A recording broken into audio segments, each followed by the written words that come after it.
So we're going to show you through the foolproof method to traditional Greek gyro.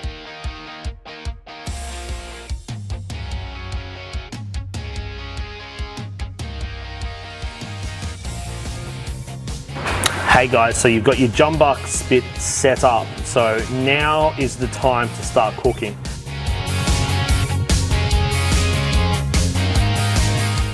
What I suggest to use is a really good quality lump charcoal. This is all natural stuff. This is MALLEE root. This is my choice of charcoal. I think it is the best on the market. It's Australian. There is no chemicals added into this whatsoever, and it's phenomenal flavored stuff. Of course, you could use another product like a briquette, but I just prefer to use lump charcoal. If you're going to spend the time cooking, you may as well do it properly, right? So we're going to get this started. Now, there are many methods. I've shown you through how to get a fire started. My favorite has to be using the flamingcoals charcoal starter one. It's quick, it's easy, it's much quicker than anything else on the market. This is going to start your fire in 2 to 5 minutes. Of course, you could use a charcoal chimney if you wanted to have a few more beers or just watch that fire burn, but I just like to get it started on this. So we get the charcoal started,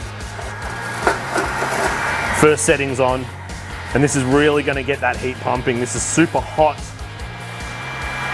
super hot. It's going to spark that charcoal, get it started in 2 to 5 minutes. For about this wand, charcoal starter wand, is not to leave it unattended. This gets super hot, super quick. As you can see, this has only been on about a minute or two. So this is going to get your charcoal started. Like I said, it gets that nib gets super hot. I can't stress enough, do not leave it unattended, it will melt. Now the great thing about lump charcoal is that you can slowly add throughout the cook and you don't have to relight it. Unlike some briquettes on the market, you have to continually relight if you want to add to burn off all those chemicals inside it. So, MALLEE lump charcoal or any other lump charcoal on the market, like I said, no chemicals whatsoever. Now that we can see that flame really taking off, guys, we're going to put it on its second setting, which is just a really fan-forced hot air. So that's going to really ramp up this fire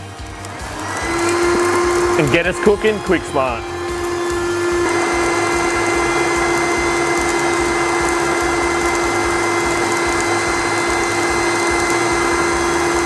Another reason, guys, we love using lump charcoal is the heat output. This puts out a heck of a lot more heat than a briquette. You don't have to wait for it to ash over like most briquettes, like I said. And it's, like I said, it's all natural. So you can slowly add throughout the cook as much as you need. High heat output, and the reason I love using MALLEE is as little ash. So that means no restricted airflow. Especially on a spit like this where you only have 2 points of airflow and it's quite a deep base. That's really, really important. If you were struggling to get that temperature right and really keep that barbecue hot, I suggest using MALLEE root lump because of the ash content. So today we're doing chicken gyro. This is really, really simple. What we look for is boneless thigh fillets, skin off.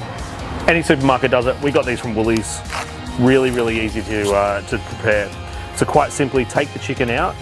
Sometimes it's got a little bit of gooey, you know, membrane and stuff like that in. So what we do, prep it by sharp knife, just trimming it up, getting rid of all those excess bits that are either not going to eat well or burn. So simply, like you can see here, just sort of flattening out. Now we are going to get rid of some of this excess fat. And sort of shape it up a little bit. All right, turn her over. Take off a bit of that. Right. Doesn't have to be perfect, guys, because it's going to be stacked up like a gyro. Make sure you have your Greek gyro seasoning ready to go. This stuff here is absolutely magic on gyro, but I put it on just about everything. But if you cook a gyro, this is a must. Now that we have our chicken thighs prepped, now some thighs are going to be thicker than others, and that's just the way it is. So what we're going to do now is apply our gyro rub. So I laid them all out and they're roughly trimmed. You could go a lot more. So we're just going to apply a nice light coating of the gyro rub. Don't go too heavy. Now this can also be turned into a marinade just by adding olive oil. So if you wanted to do this overnight, by all means you could, and obviously you're going to have a deeper penetration of flavour. Now one thing I like to do, guys, just before putting it onto the spit, is just pat it in on this side. Let's give it a pat, pat-a-roo. Slap the thigh.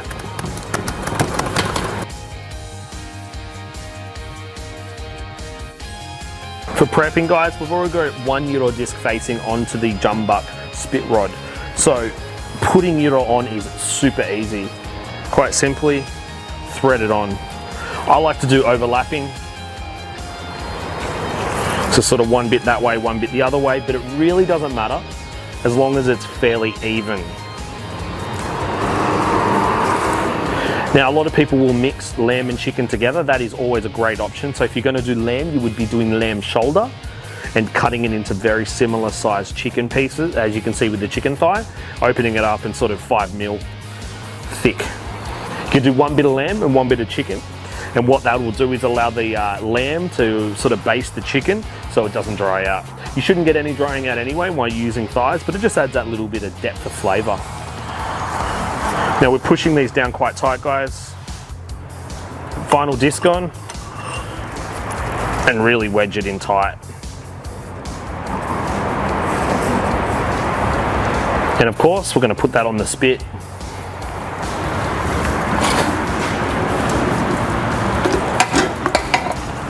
Now this counterweight can be adjusted up and down to allow no lumping. So what the counterweight actually does is it counterweights from the opposite side of the motor, so the motor's not working so hard. As you can see, the chicken thighs are in nice and tight, and as they cook and brown, we're going to slowly carve it. That's the whole idea of gyro. Now, I don't know if you've ever had a Greek turn up to a party or you've been to a Greek party. What happens is you invite them around at 6 o'clock at night and they're there at midnight. So the greatest thing about gyro is you're slowly carving the meat throughout the cook, and you've always got food for everyone.